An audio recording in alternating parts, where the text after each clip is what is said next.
बाकी है तो मैं माइक को बोल दे रहे थोड़ा माइक में तो बोलने वाला अच्छा साल कुछ नहीं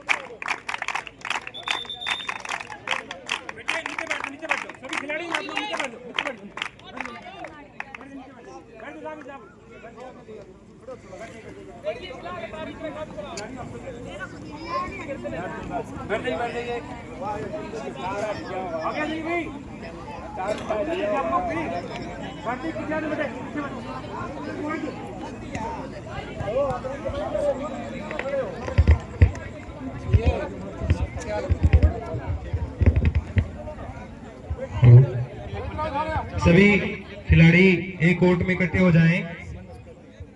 ये भाई जो वॉलीबॉल के खिलाड़ी खड़े हैं इधर आके बैठ जाएं पीछे। इधर आ जाओ बेटे, इधर आ जाओ भाई, इधर बैठ जाइए, सारे बच्चे नीचे बैठ जाइए। अभी आप सभी बच्चे जोरदार तालियों के साथ स्वागत करें। जो थाना प्रबंधक मैडम रेखा जी सभी खिलाड़ियों को संबोधित करेंगे। मैं मैडम का पूरी कमेटी की ओर से सभी ग्रामवासियों की ओर से दिल की गहराइयों से हार्दिक स्वागत व अभिनंदन करता हूं कि अपनी कीमती समय में से समय निकालकर हमारे बीच पहुंची हैं और बड़ी ही ईमानदार, ऊर्जावान, निष्ठावान और अपने काम के प्रति समर्पित हमारे बीच पहुंची हैं। और आप सभी साथियों को जानकर खुशी होगी कि गाँव के मैडम की ईमानदारी की जो चर्चे हैं वो गाँव में सुनने को मिलती हैं। यदि कहीं पर बुजुर्गों की कमेटी बैठी हुई हो तो मैडम की ईमानदारी की चर्चा करती हैं।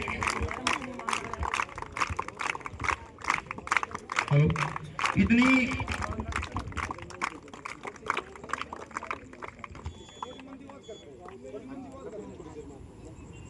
चालू हो जाएगा ना वायरस भी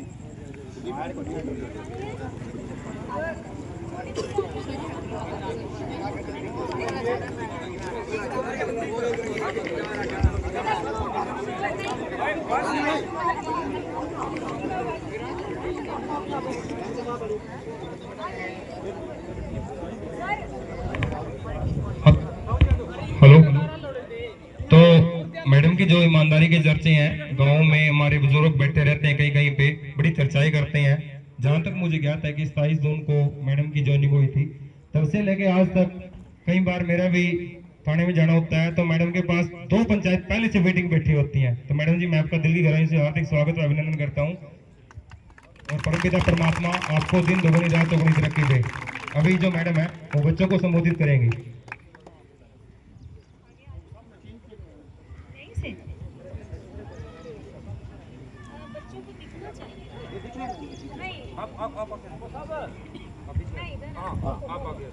Thank you. Good morning all of you. कैसे हैं आप सब? अच्छे हैं? Very good. तो अभी मैं देख रही थी, पहले हम बात शुरू करते, थोड़ा सा आप लोगों को मोटिवेट करने के लिए बोलती हूँ। अब मैं देख रही थी एक टीम तगड़ी दिख रही थी, मतलब बॉडी लैंग्वेज से, हाइट वाइट भी अच्छी है और दूसरा उनका जज्बा भी दिखाई दे रहा है कि भाई उनको गेम समझ में आ चुका है और वो अच्छे प्रैक्टिस करके आई है। दूसरी टीम थी वो अभी शायद शुरुआत की है उन्होंने और वो लोग, उनके चेहरे पे दिखाई दे रहा था कि वो लोग थोड़े से हेजिटेट हो रहे हैं या दब गए हैं, जैसे हमारी लैंग्वेज में बोलते हैं ना हरियाणवी में कि दब गया है ना। अब हाथी को देख के छोटे वाला तो दबेगा ना, वही काम हो गया। तो बेटा मैं सबसे पहले आप लोगों को एक बात बताऊं, मेरी हाइट कितनी दिखाई दे रही है? छोटी सी ही हूँ, पर पुलिस में भर्ती होने लायक हो गई थी, ठीक है। लेकिन जब मैं गेम करती थी मैं बहुत ज़्यादा एक्टिव थी, बहुत ज़्यादा। मैं इसलिए नहीं बोल रही हूँ ये चीज़ें कि भाई मैं अपनी तारीफ करवाना चाहती हूँ आपसे, नहीं, ये आपको बताने के लिए कि मेरी हाइट दिखाई दे रही है, एक नॉर्मल सी हाइट है, पर मेरे साथ खेलने वाली लड़कियाँ या लड़के बहुत हाइट वाले होते थे। हैंडबॉल, बास्केटबॉल और एथलेटिक्स मेरा गेम रहा है, रेस में ज़्यादा 100, 200, 400 रहा है। तो जब मैं उनको देखती थी, अगर मैं उनसे डर गई और वो लोग मुझे दबाने की भी कोशिश करते थे, आपको पता है, क्योंकि मैं इतनी एक्टिव होती थी। अगर मैं पूरे हैंडबॉल का एक जो गेम है, बास्केटबॉल है ना, वो पूरा सबको घुमा देता और मैं पीपी खेलती थी। पीपी होता है बीच में जो सबसे इम्पोर्टेंट प्लेयर होता है हैंडबॉल में, वो खेलती थी। मतलब आप समझते हैं, जितने हाइट वाइट वाले और जब तगड़े थे ना, वो सबको ऐसे घुमा लेती थी मैं। तो आपको मैं ये बताना चाहती हूँ कि आपकी हाइट मैटर नहीं करती है, आपका जज्बा मैटर करता है। आप कितने ज़्यादा अपने अंदर से मोटिवेट होते हो। आप ये देखिए कि आप अपने अंदर से ये करके चल पड़े ना कि कुछ नहीं है, मैं सब कुछ कर सकती हूँ, देन आप सब कुछ कर सकते हो। आप लोगों की बॉडी लैंग्वेज में गेम दिखना चाहिए, ठीक है, पर कुछ बच्चों की बॉडी लैंग्वेज में गेम अभी दिखाई नहीं दे रहा है।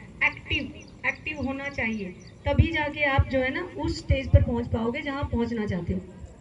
इसलिए जो दूसरे कोर्ट में खड़े हुए बच्चे हैं, वो घबराए नहीं, चेहरे पे स्माइल रखें और एक स्माइल करिए ना मतलब मुझे कहीं नजर नहीं आ रही थी, स्माइल करिए। गेम करते हुए सबसे अच्छी बात पता क्या होती है, देखो, गुस्सा होना बहुत जरूरी है। किस बात के लिए? गुस्सा अच्छा पॉजिटिव कि मुझे ये करना है, मतलब अंदर से होना जरूरी है, पर चेहरे पे स्माइल होनी चाहिए।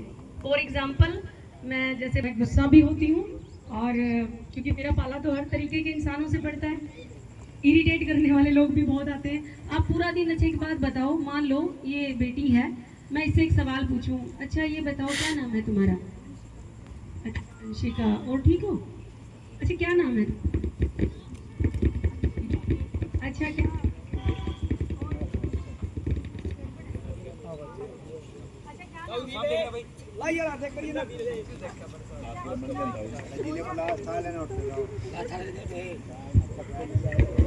क्या है तुम्हारा? अगर मैं यही सवाल इससे 20 बार 50 बार पूछूंगी तो क्या सोचेगी? आधे लोग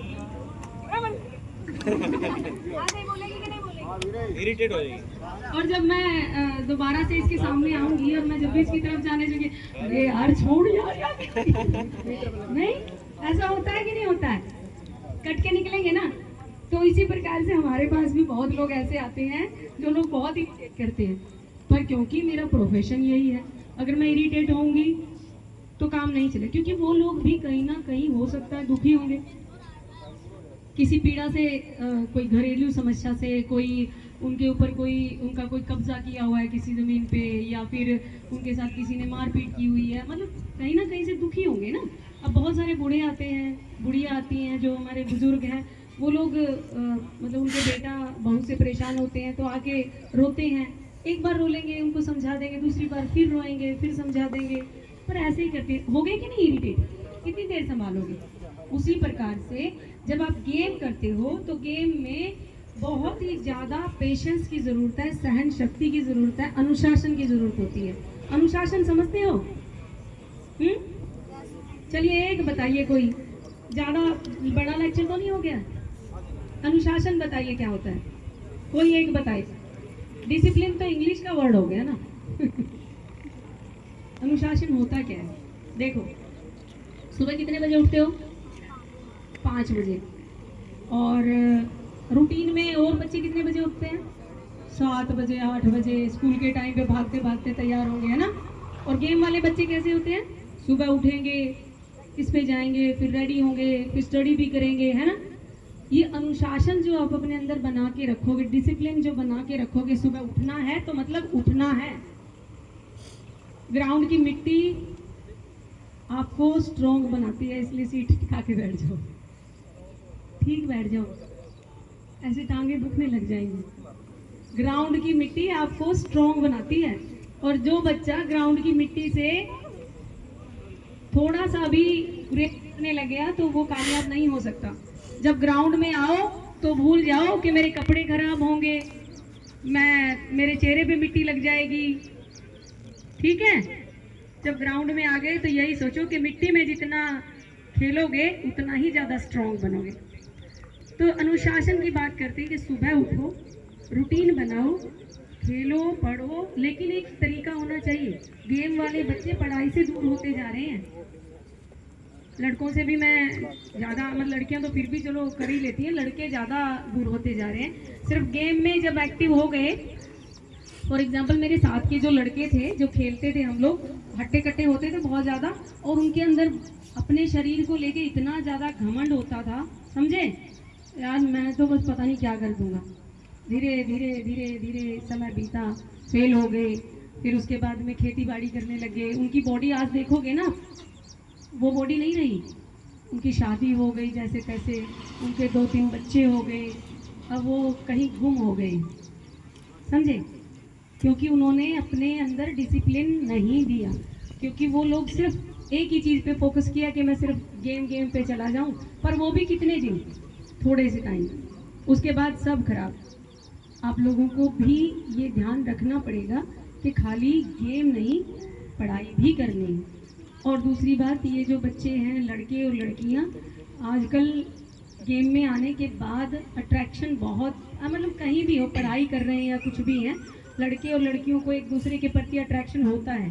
क्योंकि एज ऐसी है, 14, 15, 16, 17 जो भी है, ये उम्र ही ऐसी है। इसीलिए इस एज में आपको स्माइल नहीं करना।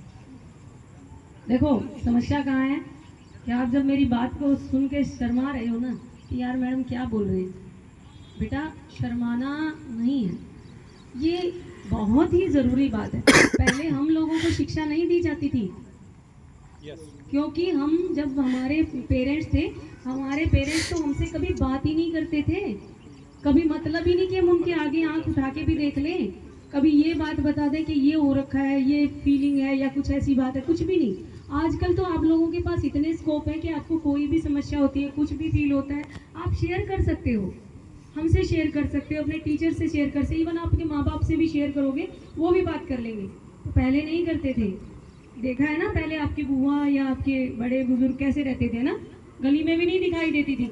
आज आप निक्कर में बैठे हो यहाँ पे गाँव में। क्या आपने सोचा है कि हमारे टाइम में, चलो मैं तो गेम में रही हूँ, थोड़ा बहुत चल गया, लेकिन हमारे से थोड़े और पहले वाले, आपने सोचा कभी इस तरीके से निक्कर में बैठ जाएंगे? नहीं ना। हमारे गांव का कल्चर मैं बताती हूँ, सर पे चुन्नी होती थी, सर पे चुन्नी लिए बिना अगर आप बाहर निकल गए तो 70 सुननी पड़ती थी। कोई भी मिल गया, चुन्नी क्यों नहीं है सर पे, ठीक है। और आज आप ऐसे खेल रहे हो, ये फ्रीडम है कि नहीं है? तो इस फ्रीडम का सही इस्तेमाल करना है, गलत नहीं करना है। जब इस फील्ड में आ गए हो तो गेम करो, ईमानदारी से गेम करो, और अट्रैक्शन और इन सब चीज़ों के बीच में नहीं पड़ना है। एनी हाउ, मैं आज तो इतना ज़्यादा बड़ा लेक्चर नहीं लूँगी, कभी फिर मैंने सर को बोला है इन चीज़ों पे मैं आप लोगों का दोबारा एक दिन एक लेक्चर लूँगी, लड़के भी और लड़कियाँ भी, क्योंकि बहुत ज़्यादा ज़रूरी है। बेटा कामयाब होना है या नहीं? आवाज़ ही नहीं आई, कोई एक आवाज़ है, कामयाब होना है या नहीं? Yes, that's the spirit. ये स्पिरिट होनी चाहिए आप लोगों में। और कामयाब सिर्फ वही नहीं है जो कि एक जॉब पे लग गया, क्योंकि मैं एक जॉब पे लग गई इसलिए मैं कामयाब हूँ, ये परिभाषा नहीं है। परिभाषा ये है, आप पढ़ाई करो, पढ़ाई करने के बाद अगर गेम करो, लेकिन अगर आपको जॉब नहीं मिलती है तो उस पढ़ाई का और उस एजुकेशन का आप इस्तेमाल कीजिए अपने परिवार को एजुकेट करने के लिए, अपने बच्चों को आगे बढ़ाने के लिए, अच्छे परिवार की स्थापना करने के लिए, ठीक है। भूल जाओ कि नौकरी मिले ना मिले, किसी भी चीज़ के लिए मेहनत करो, मिल गई तो बहुत बढ़िया, नहीं मिली तो बहुत सारे ऐसे स्कोप हैं जहाँ पे आप नौकरी वाले से भी बहुत ज़्यादा पैसा कमा सकते हो, समझे। चलिए, best of luck to all of you, take care, thank you, जय हिंद। भारत माता की जय, भारत माता की जय, वंदे वंदे। अभी मेरे कमेटी के सभी सदस्यों से विनम्र प्रार्थना कि एक समृद्धि चिन्ह देकर मैडम को सम्मानित करेंगे। राजी मैडम।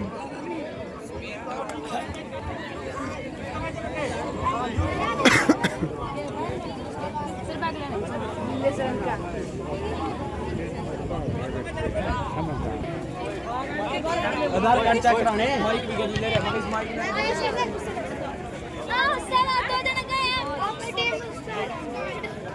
गाँव में